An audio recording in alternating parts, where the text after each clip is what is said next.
इस तरीके से देखा जाता है कि हमारे बाबा साहब ने दलितों के लिए सचमुच का भगवान के रूप में आए हुए हैं, जिसने संविधान लिखा और सबको बराबरी के हक की बात उसमें लिखी।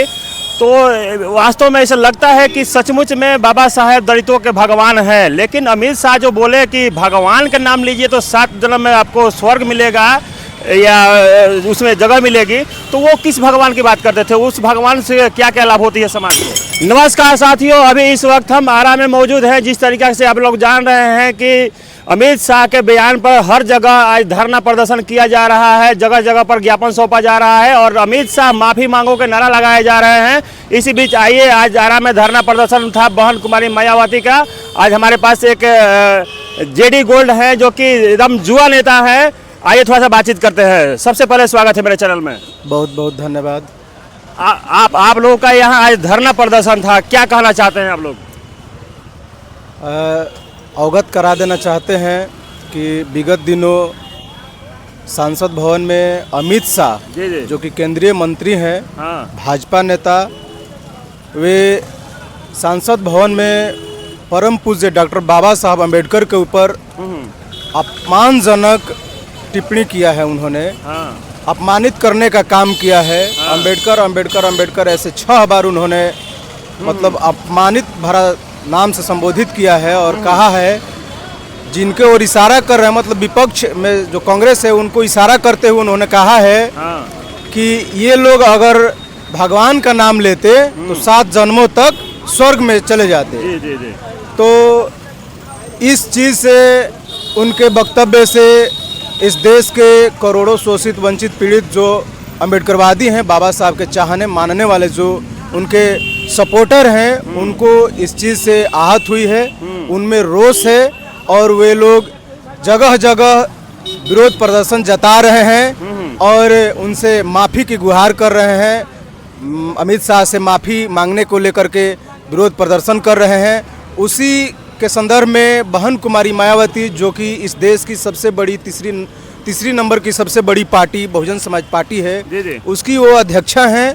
उन्होंने अल्टीमेटम दिया था कि 24 घंटे के अंदर में माफ़ी मांगो इस देश के शोषित पीड़ित वंचित जो बाबा साहब के चाहने मानने वाले लोग हैं उन लोगों से, लेकिन उन्होंने नहीं मांगा माफ़ी। इसी को लेकर के आज 24 तारीख को पूरे देश भर में देशव्यापी ये हमारा विरोध प्रदर्शन अमित शाह के खिलाफ में था। उसी के संदर्भ में हम लोग यहाँ क्या लगता है कि आपको इस धरना प्रदर्शन करने से वो माफ़ी मांग लेंगे?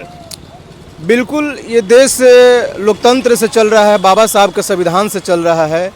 गलत करने वाले लोग जो हैं उनको माफ़ी मांगना ही पड़ेगा, वरना कांसीराम साहब ने कहा था कि इस देश की सत्ता बिना बाबा साहब के बच्चों के बगैर मैं चलने नहीं दूंगा।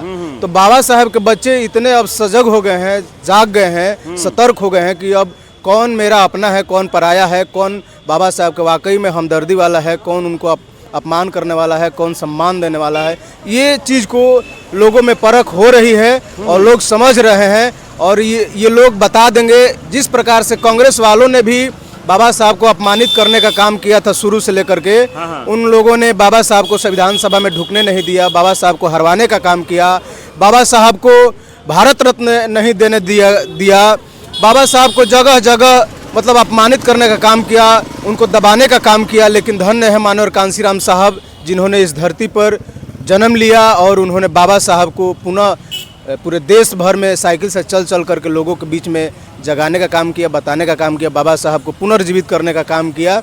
अच्छा, देखा जाता है कि बहुत सारे अभी हैं जो कि समाज में लोग बोलते हैं कि हम दलितों के नेता हैं और दलितों के नेता रहने के बावजूद भी वो समाज में आवाज़ अपने नहीं उठा रहे हैं, चुपचाप चुप्पी साधे हुए हैं। क्या बोलिएगा? देखिए, कहीं ना कहीं वो दल्लू टाइप के लोग हैं, दलाल हैं, उससे पार्टी किसी न किसी पार्टी के पिछलगू बने हुए हैं, चमचा बने हुए हैं और उनके जो पार्टी के आला कमान है वे उनको ये इस चीज़ पर निर्देश दे रखी है कि नहीं बोलना है, इनकी हक अधिकार की बातें, दलितों के मान सम्मान की बातें नहीं करना है। उसी के तहत वे लोग चुप हैं, अन्यथा वे लोग ज़रूर बोलते। क्योंकि बाबा साहब, आप देखेंगे कि विदेशों में जहाँ बाबा साहब को सम्मानित किया जा रहा है, उनके नाम से उनके स्टैचू लगाया जा रहा है, यहाँ तक कि अमेरिका जैसा देश कह रहा है कि हम बाबा साहब को सूर्य की उपाधि दे रहे हैं। जिस प्रकार से सूर्य पूरे पृथ्वी को मतलब प्रकाश देने का काम करते हैं, उसी तरह से बाबा साहब ने सबको एक समान देखने का काम किया। तो विदेशों में बाबा साहब को सम्मान दिया जा रहा है, स्टैचू लगाया जा रहा है, और इस देश में, जिस देश में बाबा साहब ने जन्म लिया, इस देश के जो ये लोग हैं जो भेदभाव जातिवाद में विश्वास रखते हैं, जो दलितों को सताते रहते हैं, जो उनके हक अधिकार से वंचित रखना चाहते हैं, वे लोग रात दिन बाबा साहब को अपमानित करने का काम कर रहे हैं। कहीं ना कहीं उन लोगों में ये चिढ़ है कि ये लोग, इनके जो बच्चे हैं, जो इनके अनुयायी हैं, जो इनके शिष्य हैं, कैसे दिन प्रतिदिन जो है मतलब आगे बढ़ रहे हैं, कैसे कलम पकड़ रहे हैं, कैसे विद्यालय, स्कूल, कॉलेज, यूनिवर्सिटी में प्रोफेसर बन रहे हैं, कैसे डॉक्टर, इंजीनियर, वकील से लेकर के कलेक्टर से लेकर के सारे पद स्थापित कर रहे हैं। तो कहीं ना कहीं उन चीज़ों से इन लोगों को चिढ़ है, क्योंकि ये लोग इन लोगों को कीड़े मकोड़े समझते थे, इनको गुलाम बना करके रखते थे, इनको जो मन सो बोल देते थे, मार देते, पीट देते थे। तो वो अब चलने वाला नहीं है। अब लोग सजग हो गए हैं, सब समझ रहे हैं लोग। जिस तरीके से देखा जाता है कि हमारे बाबा साहब ने दलितों के लिए सचमुच का भगवान के रूप में आए हुए हैं, जिसने संविधान लिखा और सबको बराबरी के हक की बात उसमें लिखी।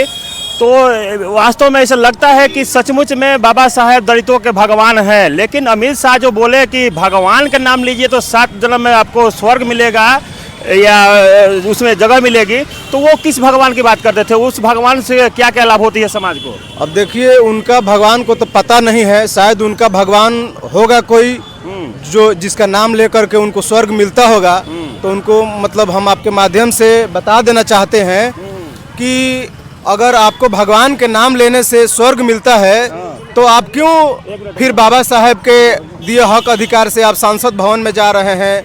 आप क्यों नहीं उन्हीं का नाम जप करके अपने देवी देवता जो भगवान है जिनको आप कह रहे हैं उन्हीं का नाम आप जपते और स्वर्ग में चले जाते और स्वर्ग के सारा मलाई आप चखते, वहीं सुख भोगते? तो हम ये कहना चाहते हैं कि अमित शाह जो बोले हैं उससे इस देश के सारे लोग आहत हुए हैं, उनको माफ़ी मांगना चाहिए। अगला बार इस अगले चुनाव में अपने समाज को क्या संदेश देना चाहिए? अंत में यही क्वेश्चन रख आपसे। हम यही संदेश देना चाह रहे हैं कि देखिए, ये आज पूरी साफ हो गया है जिस प्रकार से ये लोग बाबा साहब को अपनाने की बात कर रहे हैं। भाजपा वाले कह रहे हैं कि हम सबसे ज़्यादा बाबा साहब के फॉलोअर्स हैं, मानने वाले, चाहने वाले हैं, और विपक्ष वाले जो कांग्रेस और उनके अन्य टीम के लोग जो हैं वो लोग मतलब चाह रहे हैं, कह रहे हैं कि हम सबसे ज़्यादा मानने वाले हैं। जो ये दोनों लड़ाई लड़ रहे हैं आपस में, तो ये कतई मतलब बाबा साहब के मानने वाले नहीं हैं। ये कहीं ना कहीं हमारे जो भोले भाले जो दलित समाज है, जो बहुजन समाज है, जो 85% जो हमारा जो जिसकी बाबा कांसीराम साहब बात करते हैं, ये जो लोग हैं बाबा साहब के मानने वाले, उनके अनुयायी, उनको कहीं ना कहीं ये लोग गुमराह करने की, उनके वोटों को अपनाने की, लूटने की ये लोग मतलब एक प्रकार से मुहिम चला रहे हैं और बाबा साहब के उसी के तहत नाम ले रहे हैं। नहीं तो आप देखेंगे कि अगर वे लोग सम्मान ही देते तो बाबा साहब के इस तरीके से अपमान नहीं करते। यहाँ तक कि कांग्रेस वाले जिस प्रकार से बाबा साहब को संविधान सभा में ढुकने नहीं दिया, बाबा साहब को भारत रत्न नहीं दिया, यहाँ तक कि कांग्रेस वाले प्रधानमंत्री रहते हुए डॉक्टर जवाहरलाल नेहरू खुद भारत रत्न ले लेते हैं, लेकिन बाबा साहब को मरणोपरांत कई साल बीत जाता है लेकिन भारत रत्न नहीं दिया जाता है। तो ये कहीं भी सम्मान नहीं कहा जाएगा कि वो देने वाले थे, दे रहे थे।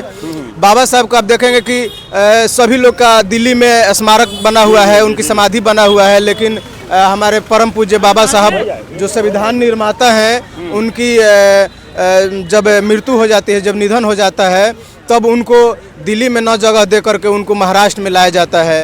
तो कहीं ना कहीं उनके साथ भेदभाव, ये लोग अपमानित उनको करने का काम शुरू से करते आ रहे हैं और उन्हीं के कदमों चिन्हों पर ये भाजपा वाले चल रहे हैं। तो हम बता देना चाहते हैं कि जो हश्र कांग्रेस का हुआ कि मतलब बहुत सत्ता से दूर चला गया, वही हश्र फिर बीजेपी वालों का होगा। ये घमंड में, ये वहम में ना रहें।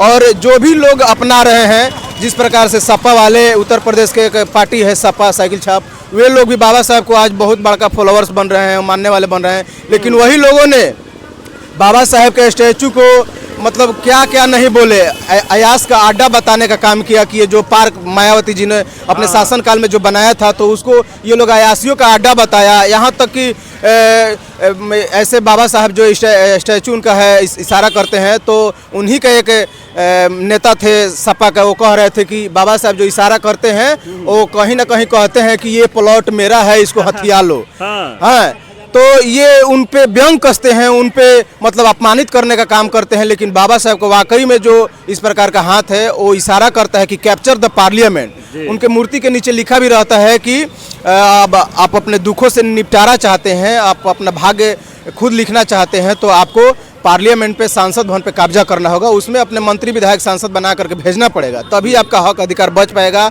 संविधान पूर्ण रूप से लागू हो पाएगा। अन्यथा ये लोग जो हैं हमारे हक अधिकार, बाबा साहब ने तो खुद कहा था कि संविधान अगर सही हाथों में रहेगा तो सही साबित होगा, गलत लोगों के हाथ में चला जाएगा तो गलत साबित होगा। वही चीज़ है, गलत लोगों के हाथ में संविधान चला गया है।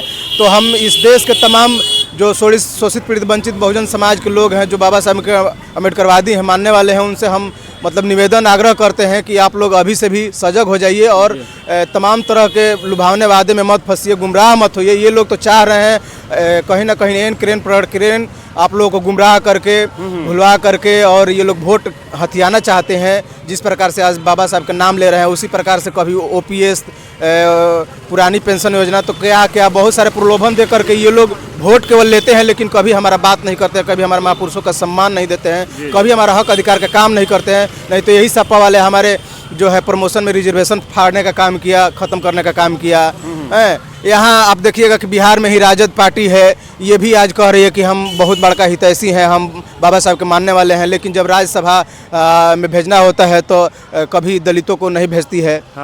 तो ये सब मतलब हम लोग को देखना परखना पड़ेगा कि कौन सी हमारी अपनी हितैषी है, कौन सी क्या है, कौन नाम लेने वाली, कौन नहीं सम्मान देने वाली है। तो एकमात्र बहुजन समाज पार्टी ही है जो अपने सारे महापुरुषों के नाम से कॉलेज, यूनिवर्सिटी, पार्क वगैरह बहुत सारा चीज़ बना करके और सम्मान देने का काम किया, उनको पुनः स्थापित करने का काम किया, पुनर्जीवित करने का काम किया। बहुत सारे लोग वहाँ जाते हैं तो गौरवान्वित महसूस करते हैं। उत्तर प्रदेश में जो नोएडा लखनऊ में बनाया है बहन मायावती जी ने, तो साथियों यही सब बात का हम संदेश देना चाह रहे हैं, बताना चाह रहे हैं। चलिए, बहुत बहुत धन्यवाद। जिस तरीका से भैया से आप लोग सुने कि किस तरीका से बाबा साहब के नाम को लेकर गुमराह किया जाता है समाज को, और सभी लोग बोलते हैं कि हम दलितों के नेता हैं, लेकिन दलित जब कुछ उसकी हक और अधिकार की बातें आती है तो दलित के नेता ही सामने नहीं आते हैं। बाकी आपको ये वीडियो कैसा लगा, अपना प्रतिक्रिया जरूर दीजिएगा। वीडियो अच्छा लगा शेयर कीजिएगा और जागरूक होने का काम कीजिएगा सभी लोग। सभी साथियों को नमो बुधाय। जय भीम, जय संविधान।